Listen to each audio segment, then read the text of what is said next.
Is trying to feel positive all the time actually making us more negative? Here's the truth.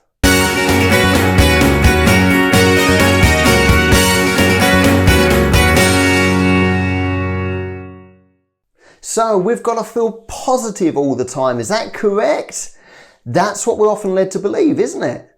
Law of attraction. Got to think positively. Got to be positive. We've got to attract those good things into us, into our reality. Does that make sense? Yes, it does. It sounds good, doesn't it? It sounds great.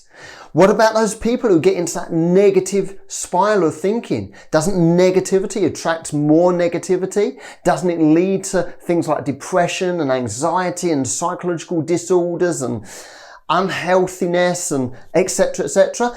Yes, it does. It can. But there is a problem with trying to be positive all the time. The fact is, it doesn't exist. This is the problem. Take anything in the universe, and it has two sides to it. There's a positive and a negative.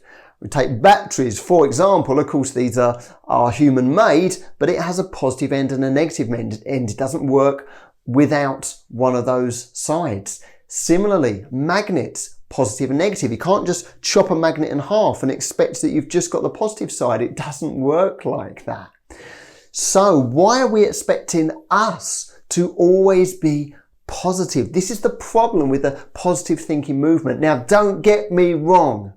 Positivity helped me. Positivity has helped me within my own personal development, but it has its limits. It's a one-sided way of looking at things. So if you ever have some negative thoughts, don't panic. Don't think, oh no, this law of attraction thing isn't going to work. I'm not going to manifest my $1 million or whatever it is that you want to manifest. Now, of course, yes, getting stuck in the negativity can cause us to attract more of those what we term negative things.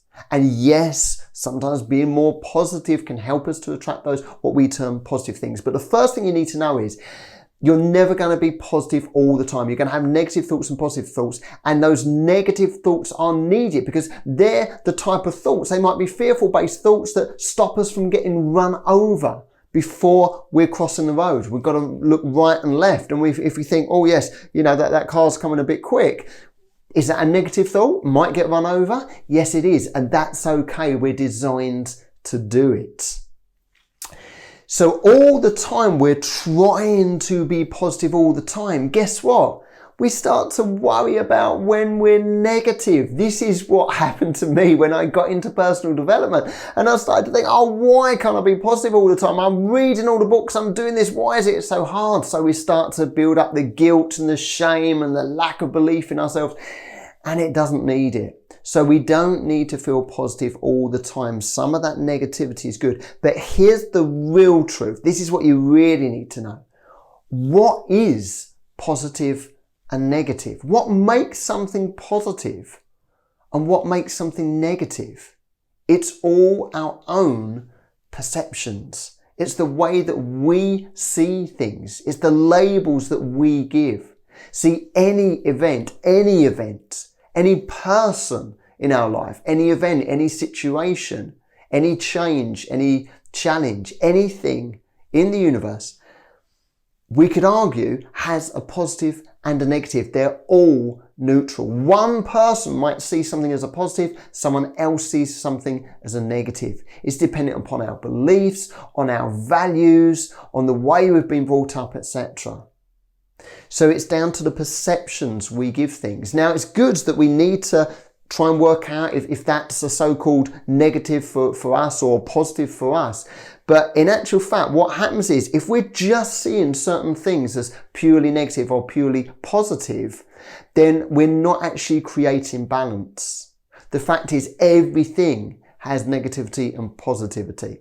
If you ever got told off by a parent or a teacher, you might have seen that as a negative thing. And yet, did it teach you an important lesson? So therefore, is it a positive? Well, in actual fact, it's neutral, isn't it? It's got both positives and negatives. It's whole, it's balanced, it has both positives and has both negatives. We need the support, we need the challenge. So, in summary, you don't have to feel positive all the time. Yes, you can start to think a little bit more positively if you are stuck in that negative cycle. And sometimes I help my clients do that.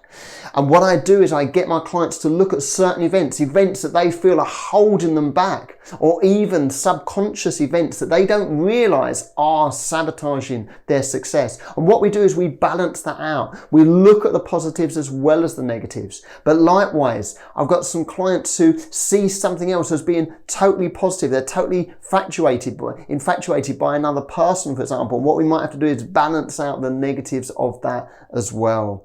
So if you'd like some help with that, do get in contact with me. I'd be happy to show you how it all works and help you get a better understanding and break through some of those barriers so that you don't worry so much about feeling negative. If that has helped you, then that is great. You have an amazing day.